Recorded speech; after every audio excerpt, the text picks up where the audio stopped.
Imagine that you're riding on the back of an African elephant. Your feet are straddled either side of his neck and you're tucked in behind his enormous flapping ears.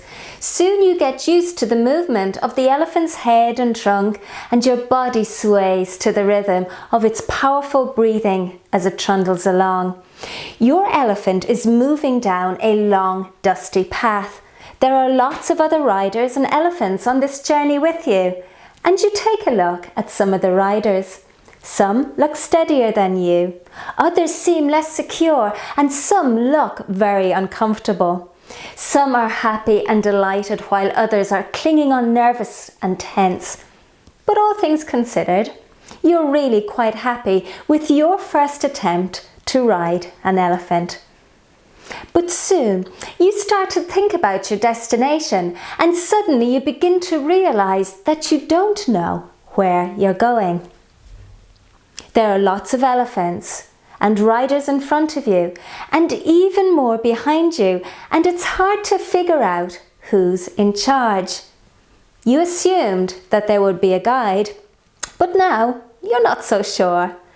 But yet your elephant seems to know where it's going. But is that where you want to go? What if you want to go somewhere else? Suddenly you begin to wonder, how do you get your elephant to do what you want to do?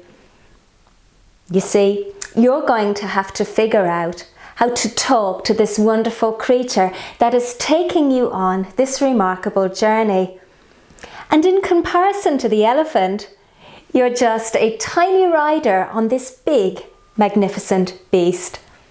So you'll have to learn how to guide your elephant, how to understand how this creature behaves, and figure out how those behaviors might help or hinder you.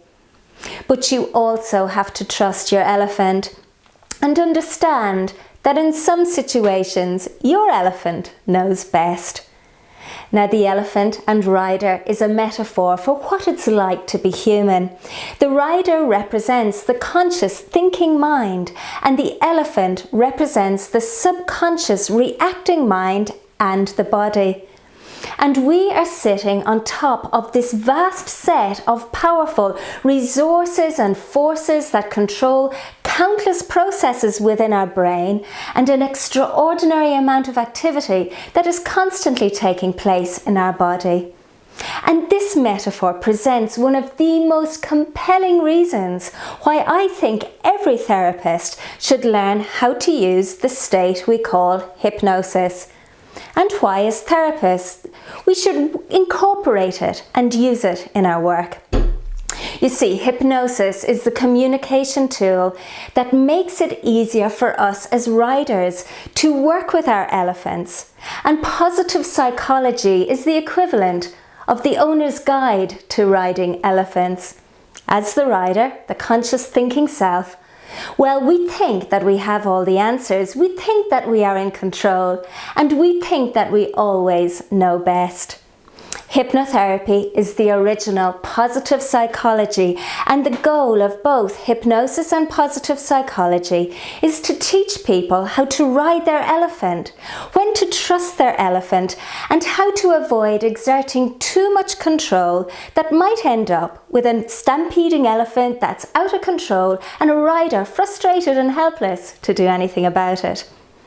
By taking this course, you'll end up with a set of tools that you can use to teach your clients to build a better relationship with their elephant and to get greater enjoyment and satisfaction and happiness from their journey